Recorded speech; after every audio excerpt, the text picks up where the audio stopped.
Boka phone ndakuda. Balinda ndipo phone ndoda kubuda. Baba Linda anonzi Mombeshora ndiani ari mufoni menyu. Ndikutaura nemi ndiani anonzi Mombeshora akusendera message. Iwe ndi boss okubasa kwangu nimedi mukubasa mimi.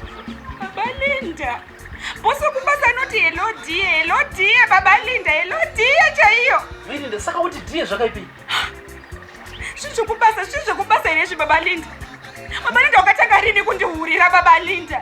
Hello dear ku inbox kwako varegere kuisa pa group. Amai kuisa pa group kuti kana vachitaura nevaregere kuisa pa group kana zvokubasa. Dzinenge dziri nyaya dziri sensitive issue of confidentiality. Vakabvataura pajekerere. Sensitive uri kundihurira Baba Linda uri kundihurira. Amai kundihurira rini iwe. Amali.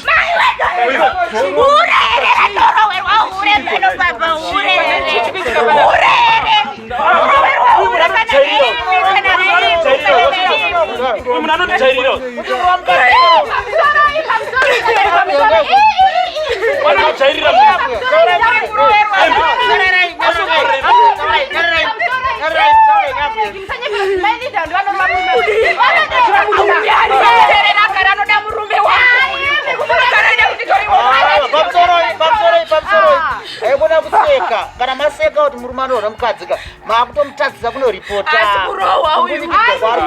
Kundirova exhibit. Hauna bharura rembi yangu. Aiwa. Haisi yemberi yabharura.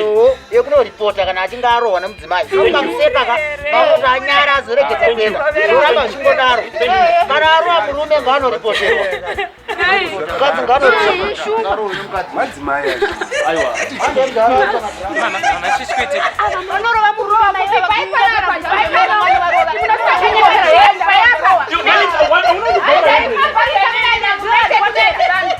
kweni mai vakuru munosekenyeka chicha munosekenyeka ndaikumba kwenyu Saka usikunyara. Tarisa une zera naro ere. chayamu izividzirai zvekudzimba dzenyu. Une zera nemunhu ere wari kutukwa. Mati wanzwa. Ureredi kana ndimuda ndinomutora murume wenyu basa rakurova murume. Vandingande ndinoripota imi. Wanzwa zvitaura murume uya. Kana murume anoripota GTV kumapurisa ende anonzwika. Manje nhasi maina zvaunondita mazuva ese ndosinyarara. Nhasi handisikuda kuti undipinze pamatemptations ekuti ndipese ndakangamwa. Exhibit. Witness. Ndokwenda naye kuma. Handei Baba Linda. In witness. Basa rakurova murume. Ngetunoita basa rokuwitness adzigadzwe vanhu saka usingaroorwi.